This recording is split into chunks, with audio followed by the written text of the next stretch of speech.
Memory यानी याददाश्त की कैपेसिटी या हाफजा। Definition of memory. Memory is the capacity and processes involved in retaining, retrieving, and using information about stimuli, images, events, ideas, and skills after the original information is no longer present. इमाम गज़ाली ने हाफसे के बारे में कहा हुआ है कि ये हमारा खजाना दार है, हमारा ट्रेजर है इंसानी जहन का, क्योंकि ये हमारी अक्ल व फ़हम को वो नॉलेज फ्राहम करता है जो कि हमने स्टोर किया है जबकि वो हमारे सामने नहीं है। हम उन चीज़ों के लिए जो सीख चुके हैं, जो देख चुके हैं, जो तजर्बा कर चुके हैं, जिनका मुशाहिदा कर चुके हैं, उन्हें किसी स्टोर में डालते हैं और स्टोर एक ख़जाना है और उसका ख़जानादार हाफसा है।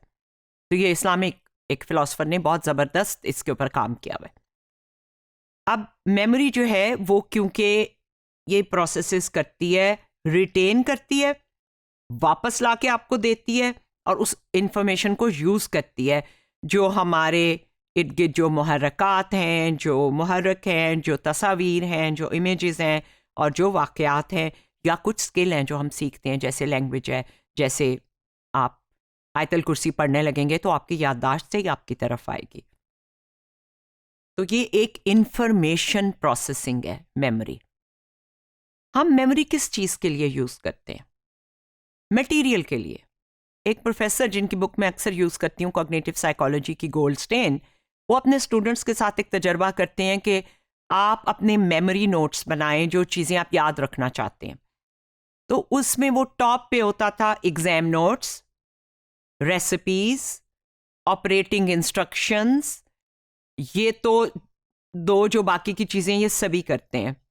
स्टूडेंट की टॉप पे exam notes, names, phone numbers, dates for important deadlines and passwords. तो ये वो याद के लिए लिस्ट बनाते थे, मेमोरी लिस्ट। हम आम जिंदगी में बहुत सी चीज़ें याददाश्त से करते हैं, जैसे खाने की तरकीब या किसी चीज़ की ऑपरेटिंग इंस्ट्रक्शन। आप पहली दफ़ा मैनुअल पढ़ते हैं और फिर आपको वो अज़बर हो जाता है कि आपने किस तरह करना है। हम और क्या याद रखते हैं? हम अपना डेली स्केड्यूल याद रखते हैं, हम लोगों के नाम और फ़ोन नंबर याद रखते हैं, हम किसी जगह पहुंचने के लिए उसका रास्ता या डायरेक्शंस याद रखते हैं। एक और चीज़ है, आइंदा जो काम करना है, रिमेंबरिंग थिंग्स इन फ्यूचर, उसको हम याद रखते हैं। इसे प्रोस्पेक्टिव मेमोरी कहते हैं, क्योंकि याद रखना कि कल क्या करना है, इसके बगैर तो ज़िंदगी रुक जाए।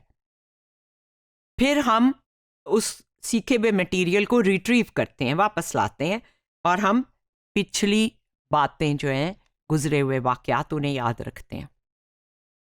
एक और बात अहम है, हमें मेमोरी की इसलिए भी ज़रूरत है कि हम पहचानी हुई चीज़ों को लेबल कर सकें, ये क्या चीज़ है, हम गुफ्तगू कर सकें, हम keep track of flow of conversation. अगर आपकी इमीडिएट, जिसे हम वर्किंग या शॉर्ट टर्म मेमोरी कहते हैं, अगर उसमें आपको मेरा जो बोला हुआ लफ्ज़ है उस जुमले का पहला हिस्सा भूल जाए, मैंने कहा था पहला हिस्सा, अगर आपको वो पहले दो लफ्ज़ भूल गए हैं तो आपको दूसरे जुमले के जो अल्फाज हैं उनकी कुछ समझ नहीं आएंगी, ना उस जुमले का कोई मतलब समझ आएगा, ना बनेगा। गुफ्तगू को चलाने के लिए किसी भी फ्लो ऑफ कन्वर्सेशन को, चाहे वो वन साइडेड लेक्चर ही हो, उसको याद रखने के लिए भी हम मेमोरी को यूज़ करते हैं। हम किसी जगह जाके कैसे बिहेव करना है, मसलन किसी रेस्टोरेंट में अंदर जाना है, अगर आपको याद नहीं कि आपने बैठना है और मेन्यू लेना है और ऑर्डर करना है, और ये याद नहीं कि ऑर्डर करने के बाद पैसे भी देने हैं और फिर घर भी जाना है, ये याददाश्त से करते हैं हम। इसके लिए मेमोरी यूज़ होती है। ये स्क्रिप्ट है जो मेमोरी में महफूज होते हैं। लाइब्रेरी में क्या करना है, सड़क पे क्या करना है, और फिर सीक्वेंस ऑफ इवेंट्स के लिए इस्तेमाल करते हैं। पहले क्या हुआ था, बाद में क्या हुआ था, वरना किस चीज़ की वजह से क्या हुआ था, किसका कसूर था, किसने पहले क्या किया था, और अगर ये चीज़ एक दूसरे से रिलेटेड है कि नहीं, तमाम कहानी ही ख़त्म हो जाती है अगर आपको सीक्वेंस ना याद हो। तो मेमोरी कितनी अहम है, ये मिस्टर क्लाइव वेयरिंग का केस है। उनके टोटल मेमोरी लॉस था सिवाय इमीडिएट एक्शंस के। जैसे अभी चेहरा देखा है तो बस सामने है तो याद है, जैसे गया वो पानी के ऊपर से नक्श मिट गया, जैसे साहिल की रेत से नक्श मिट जाता है। नाम की भी की यही हालत थी और एक्शंस की भी, क्योंकि उनकी टेम्पोरल लोब के कुछ हिस्से डिस्ट्रॉय हो गए थे जो कि नए मेमोरीज बनाने के लिए अहम है। तो वो मोस्ट रीसेंट 1 और 2 मिनट्स ऑफ हिज लाइफ में जिंदा रहता था। ये उसकी डायरी है।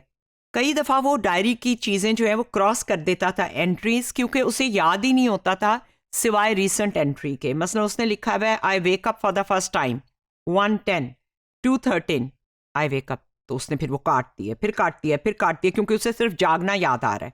फिर उसने काटा है अवेक फर्स्ट टाइम, फिर उसने 4:32 पे लिखा है आई एम अलाइव, फिर उसने कहा है फर्स्ट टाइम, और 5:43 पे उसने कहा है जस्ट वोक अप। मेमोरी में कई प्रोसेसेस और स्टेजेस इन्वॉल्व होती हैं, उनके बारे में पढ़ते चले जाएंगे। इनकोडिंग यानी चीज़ों को महफूज करना उनकी कैटेगरी के हिसाब से। स्टोरेज यानी उनका मेमोरी के किसी ट्रेस में रहना, जैसे लाइब्रेरी में बुक आप स्टोर करते हैं या कंप्यूटर की मेमोरी में कोई फाइल सेव करते हैं, फिर उसको दोहराना अगर हमें उसकी बार बार ज़रूरत है।